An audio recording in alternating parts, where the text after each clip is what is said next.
जुनूनी मोहब्बत भाग 5। साकेत से बात करने के बाद अनुभव जी बाहर प्रदीप जी और रंजना जी के पास आए। प्रदीप जी ने उन्हें देखा तो बोले, तो बताइए अनुभव जी, क्या फैसला लिया आपने? अनुभव जी, जी हमें कोई आपत्ति नहीं है। आपके खानदान से रिश्ता जोड़ना तो हमारा सौभाग्य होगा। हमारी बेटी आपके खानदान की बहू बनेगी, इससे अच्छी बात तो हो ही नहीं सकती। पर हम एक बार आपके बेटे से मिलना चाहते हैं। बुरा मत मानना, लेकिन क्या करें, एक बेटी के बाप है तो इसलिए। प्रदीप जी, अरे नहीं नहीं अनुभव जी, आप ऐसा क्यों बोल रहे हैं? आपका पूरा हक है सब जानने का। तो ठीक है, हम किसी दिन अपने बेटे को आप सबसे मिलवा देते हैं और इसी बहाने दोनों बच्चे भी आपस में मिल लेंगे। आखिर इन्हें एक दूसरे के साथ पूरी ज़िंदगी बितानी है, तो एक दूसरे को जानेंगे और समझेंगे तो ज़्यादा अच्छा रहेगा। अनुभव जी, जी बिल्कुल सही कहा। तभी सुनीता जी गौरी को साथ लेकर बाहर आई। अंजना जी उठी और उसका हाथ पकड़कर उसे अपने पास बिठा लिया और उसके सर पर हाथ फेरकर बोली, आप बिल्कुल फ़िक्र मत करना, जैसे आप इस घर में रहती हैं वैसे ही आप उस घर में रहेंगी। हम आपको बहू नहीं बेटी बनाकर लेकर जाएंगे। वैसे भी हमें हमेशा से एक बेटी की चाहत थी और आपको पाकर वो चाहत भी पूरी होगी। अब तो बस जल्दी से आपको अपनी बेटी बनाकर अपने घर लेकर जाना है। यह बोल उन्होंने प्यार से गौरी का माथा चूम लिया। कुछ देर बाद प्रदीप जी और अंजना जी सबसे विदा लेकर वहाँ से चले आए। उनके जाने के बाद गौरी भी अपने कमरे में चली गई। अनुभव जी ने सुनीता जी को देखकर कुछ इशारा किया तो वो हाँ में गर्दन हिलाकर ऊपर गौरी के रूम की तरफ बढ़ गई। उन्होंने देखा कि गौरी खिड़की के पास खड़ी कुछ सोच रही थी। सुनीता जी उसके पास गई और उसके कंधे पर हाथ रखा।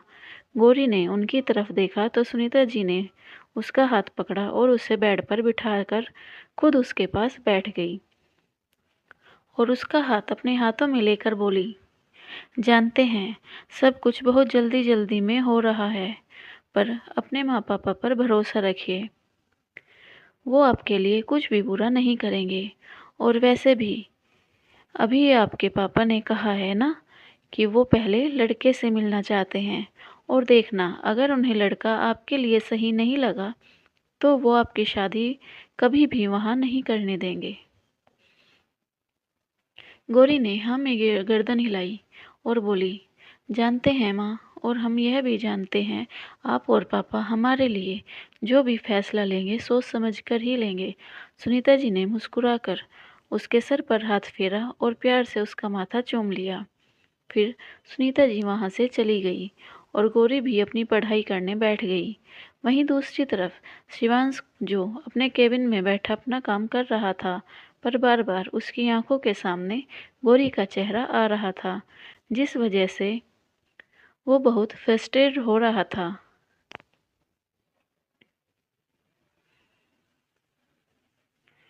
वो चाहकर भी गौरी को अपने दिमाग से नहीं निकाल पा रहा था, इसलिए अब उसे गुस्सा आने लगा था।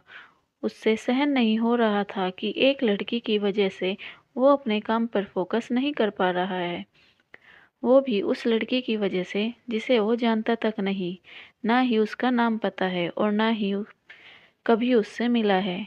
आखिर में गुस्से में आकर उसने अपना लैपटॉप बंद कर दिया और आंखें बंद कर सिर पीछे कुर्सी से टिकाकर बैठ गया। मयंक जो कब से उसके चेहरे के बनते बिगड़ते भावों को देख रहा था, उसे ऐसे गुस्से में देख बोला, क्या हुआ सर, आप इतने गुस्से में क्यों हैं? शिवांश ने उसकी बात सुनी और बिना उसकी तरफ देखे बोला, तुझे कितनी बार कहा है, तू दुनिया के लिए बेशक मेरा असिस्टेंट है, पर मेरे लिए सबसे पहले तो मेरा दोस्त है। इसलिए बाहर ना सही, अकेले में तो मुझे मेरे नाम से बुलाया कर। उसकी बात सुनकर मयंक मुस्कुरा दिया और बोला, अच्छा चल बता क्या हुआ, क्यों इतना परेशान है? शिवांश ने उसकी तरफ देखा और उसे सब कुछ बता दिया।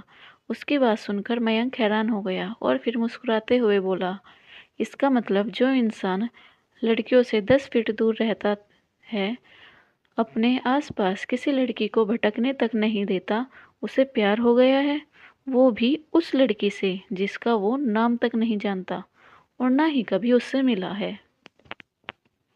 प्यार शब्द सुनकर शिवांश ने प्रश्नवाचक निगाहों से मयंक की तरफ देखा तो वो उसे देखते हुए बोला, ऐसे क्या देख रहा है, तुझे प्यार हो गया है मेरे यार। उसकी बात सुनकर शिवांश उसे घूरते हुए बोला, ऐसा कुछ नहीं है, यह प्यार मोहब्बत सब बकवास चीज़ें हैं, टाइम खराब करने की बातें हैं यह, और मुझे कभी प्यार नहीं हो सकता। मैं कभी इन चक्करों में नहीं पड़ने वाला, मुझे सिर्फ अपने काम से मतलब है। ये फालतू की बातों के लिए मेरे पास टाइम नहीं है।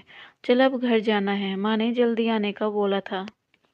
यह बोल वो उठा और केबिन से बाहर जाने लगा। वहीं मयंक भी उसके पीछे पीछे चलते हुए खुद से बोला, प्यार किया नहीं जाता, बस हो जाता है।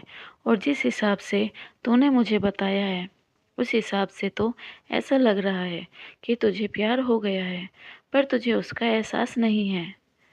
लेकिन जिस दिन तुझे उस प्यार का एहसास हुआ, उस दिन तू एक मिनट भी उससे दूर नहीं रह पाएगा। यह बोल वो भी शिवांश के पीछे चलने लगा, इससे बेखबर कि जो बातें वो धीरे से खुद से कर रहा था, वो सभी शिवांश ने सुन ली थी। पर वो कुछ नहीं बोला। दोनों गाड़ी में बैठे और घर की तरफ निकल गए। वहीं प्रदीप जी और अंजना जी लिविंग रूम में बैठे बातें कर रहे थे। दादी अपने कमरे में आराम कर रही थी।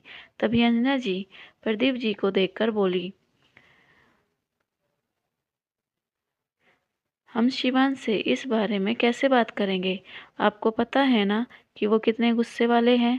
यह बात सुनकर वो बहुत गुस्सा करेंगे। प्रदीप जी ने उनके हाथ पर हाथ रखा और बोले, आप फिक्र मत कीजिए, उनसे कैसे बात करनी है वो हम कर लेंगे। आप तो बस शादी की तैयारियां कीजिए। हम बस चाहते हैं कि उनकी शादी जल्द से जल्द हो जाए। अंजना जी ने कुछ नहीं कहा, बस हाँ में गर्दन हिला दी। पर वो जानती थी, शिवांश की मर्जी के बिना उसका रिश्ता तय करना गलत है और यह बात पता चलते ही वो बहुत गुस्सा करेंगे। पर वो कुछ नहीं कर सकती थी, उन्हें अपने पति की बात माननी ही थी। दोस्तों, कहानी अच्छी लग रही हो तो वीडियो को लाइक करें, शेयर करें और सब्सक्राइब करें। और क्या गौरी और शिवांश की शादी होगी जानने के लिए सुनते रहे हिंदी स्टोरी सीरीज़। धन्यवाद।